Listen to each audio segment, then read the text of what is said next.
Hi, Goddess of Love here again. Kamusta kayo dyan mga goddess ko? So, yeah, another reading na naman tayo today for the fire signs, Aries, Leo, and Sag, no? So, kamusta kayo dyan mga fire signs natin dyan, no? Tignan natin anong meron sa mga fire signs natin right now, no? So, let's see, no?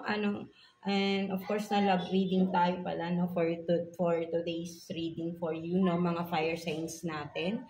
And before that, no, yeah, of course, no, besides sa love reading is let's see anong message or motivational message no from your inner self no mga fire signs natin, and of course message advice from the universe, right? No, so let's see no mga fire signs. So let's start with you, Aries. So, kamusta kayo dyan mga Aries natin, no? So, let's see anong ganap, no, sa mga Aries natin.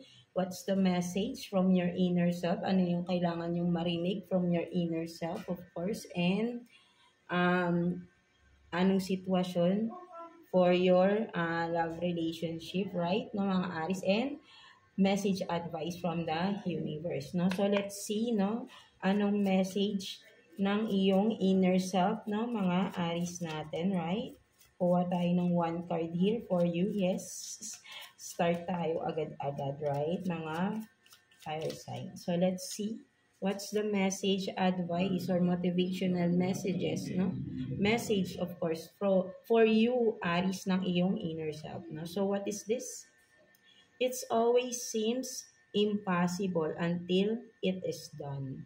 So, yan, no, sinasabi sa'yo rito, right, no, Aries, ng iyong inner self, right, no, maybe for some of you, lagi kayo nagne-negative, no, sa isang kung ano man ito, right, no, parang palagi nyo sinasabi, ay, hindi mangyayari yan, hindi man, but then, kasi hindi nyo na pa naman to nagagawa, right, no, so, you are jumping into the conclusion agad-agad, right, no, but sinasabi ng inner self niyo is of course, no, gawin mo muna, right? No? Para malaman natin anong resulta, right? Na hindi yung parang sabihin natin yan, nanguhula tayo ng magiging resulta agad-agad, right? No? You will never know really the result until you will find out, of course, no? Until you do the work, no? Something like that, right? Mga Aries. So, sinasabi ng iyong inner self is gawin mo muna, right? No? Talagang magiging imposible yan kung hindi mo gagawin, no? Something like that, no? Very simple, but then really has a meaning for you, no? For some of you, Aries, na may mga iniisip ng mga bagay-bagay dyan na parang imposible, but then makikita mong possible ito kapag ginawa mo, no? Something like that, right? No? So let's see, no? What's the anong sitwasyon, no? From the person on your mind, no? So let's see anong meron sa iyong person on your mind, no? Or yeah, anong meron sa iyong person, who's been connected to you, no? Mga Aries natin. So let's see, kuha tayo ng 3 cards here for Aries, please. What's the ano bang meron sa iyong person on your mind, the one you are connected with, right? No? So let's see.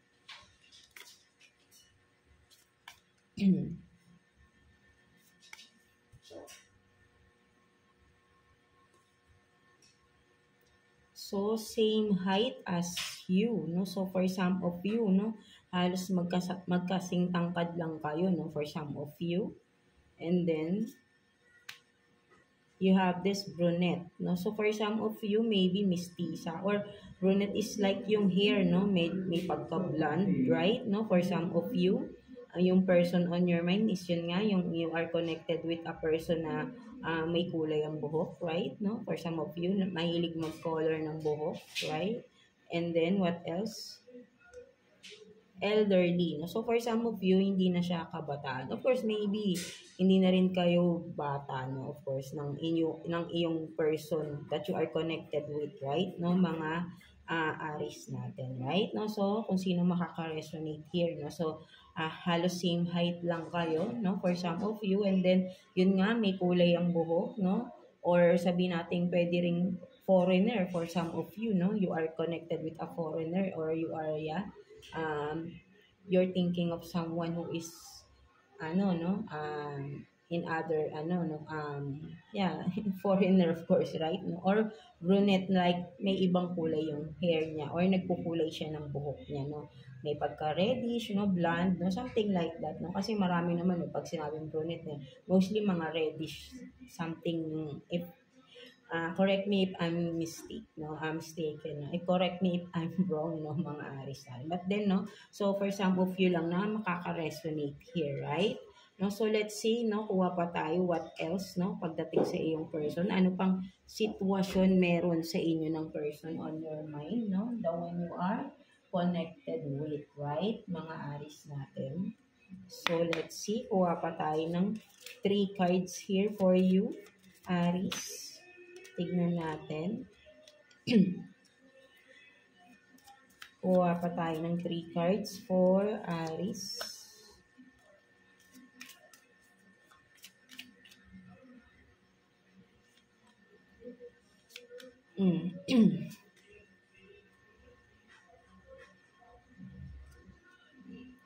So you have this, no, love call, no, expressing love, messages of love, no, thinking of you, informing you, no. So what else?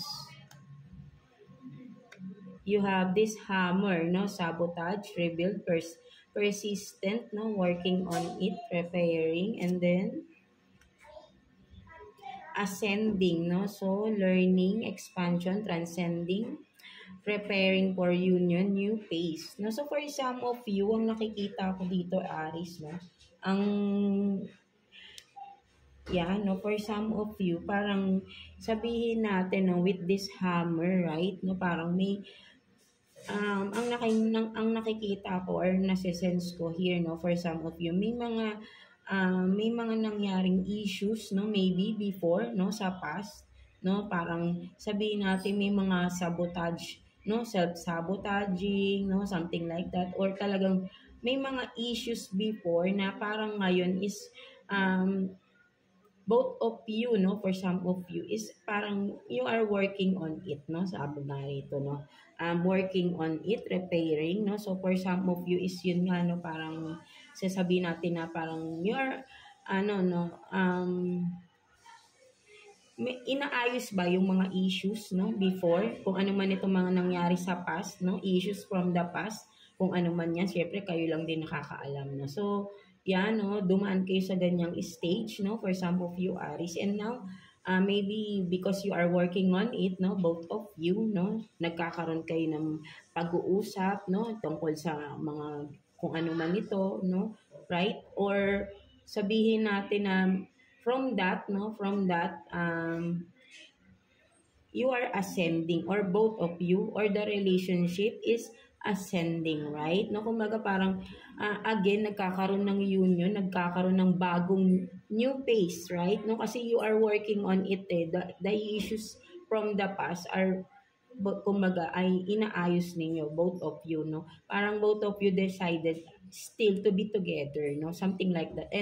And to work out things, no? Something like that, right, mga Aries? And now, parang nagiging maganda yung outcome or result, no? Nung kung ano man tong mga pinagkakasunduan nyo ngayon, no?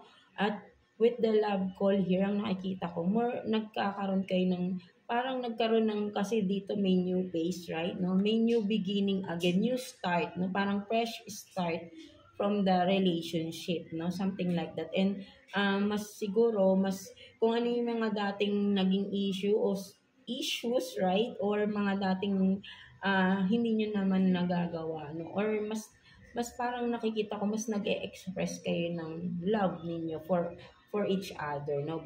Both of you, right? No, mga Aries natin. Parang ayun yung nakikita ko rito, no? Still you are working on the relationship here, no? So may pagbabalikan for some of you na nagkaroon ng separation, or yeah, break up, or sabihin natin na something na mga issues na inaayos ngayon, and then maganda yung nagiging result, no? So ayun yung nakikita ko rito, no? And then yan, you are ascending, the relationship is ascending into a new fresh start, no, something. And kasi ascending, kumaga nagiging tumataas, nagle-level up tuloy yung inyong relationship, no, maybe from the past parehas kayong immature, no, ng person mo, and now with the ascending, no, nagle-level up, no, yung inyong relationship, no, because you are heading towards a new start, no, mga Aries natin. So, maganda yung nagiging result here, right, no? Kumbaga, maybe ay tinatalikuran, kinakalimutan nyo na yung mga past issues, no, and now you are moving forward together to a new and fresh start sa relationship, right? No, so ayun yung nakikita ko rito, no, for some of you, mga Aries natin. So let's see what else, no, ano pa, no, tingnan pa natin, ano pang meron sa inyong relationship, right? So kuha tayo ng 3 cards again here, no, mga Aries natin. Let's see, no, ano pang meron sa inyong relationship right now. For Aries, please.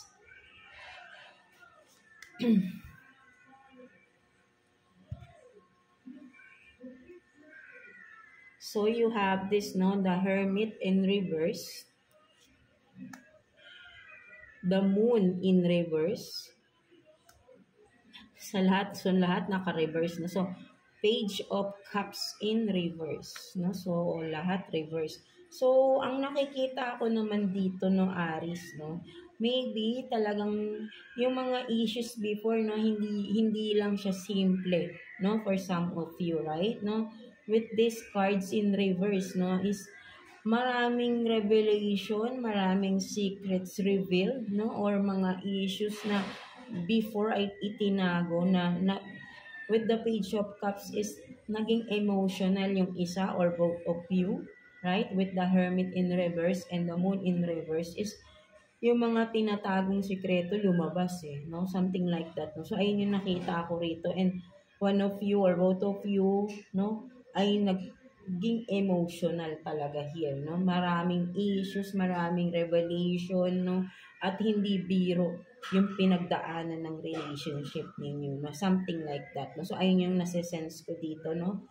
Mga Aries natin, no? So, hindi biro yung pinagdaanan ng inyong relationship, no? For some of you, no? So, talagang kung ano man tong pinagdaanan ninyo, right? No? And still you decided to be together and work out things, no?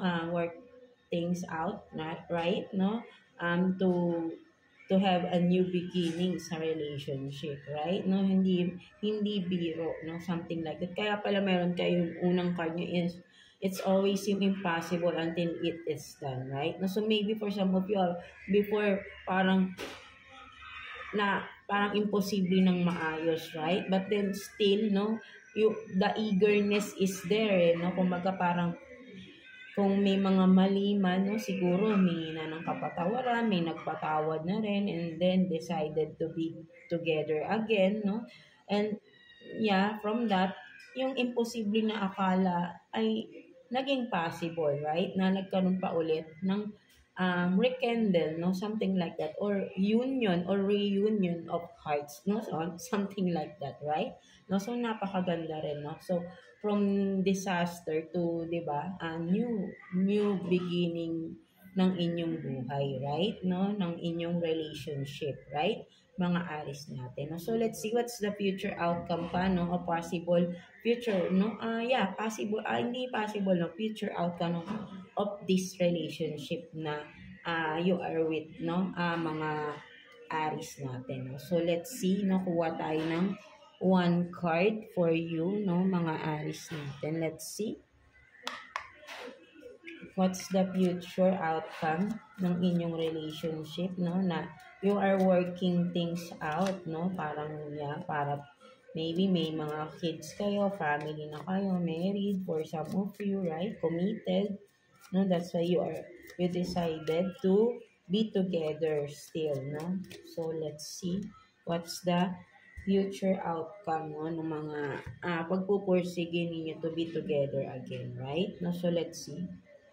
The Star in reverse, no? So ang future outcome is the Star in reverse, right? So ang nakikita ko rito no, mga Aries natin, no, yeah, may mga naguhong pangarap kasi nga before nagkaroon kayo ng hindi magandang ano right, no, hindi magandang issues before na kinaharap, no? With the star here in reverse, no? So, in the future still ay hindi pa rin ganun ka-solid. Or I mean, hindi pa rin niya makukuha yung pinaka-minimithi nyo for some of you na siguro yung happiness or sabihin natin yung kung ano man tong hindi pa kasi kumbaga mahirap di ba? Mahirap pa rin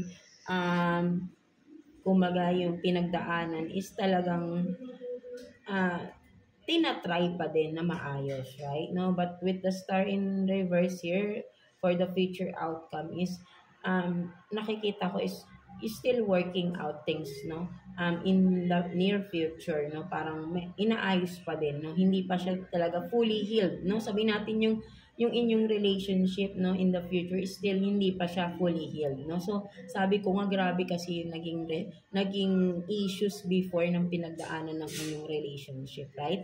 But then kung makikita mo rito, no, yung bottom of the deck ng inyong cards here is the Ten of Pentacles, no? So, ang nakikita ko kasi kung sabi nating bottom of the deck ito, so with the star in reverse, no, sa future outcome niya, talagang medyo talagang work out pa din in the future. And with this ten of Pentacles, no, sa bottom of the card ninyo is kung talagang pagtsatsagaan nyo, talagang ipupursue nyo na maging maayos yung inyong relationship, hindi malabo, no? Hindi imposible na ma-achieve nyo pa rin yung gusto nyo na magkasama pa rin kayo ng person mo, right? No? So, may mga obstacles pa rin kayong pagdadaanan. No? So, but then, kailangan yung paglabanan yan together, no? Kasi, nasa bottom of the deck pa tong Ten of Pentacles ninyo, no? Kumaga, parang wish fulfillment, no? Yung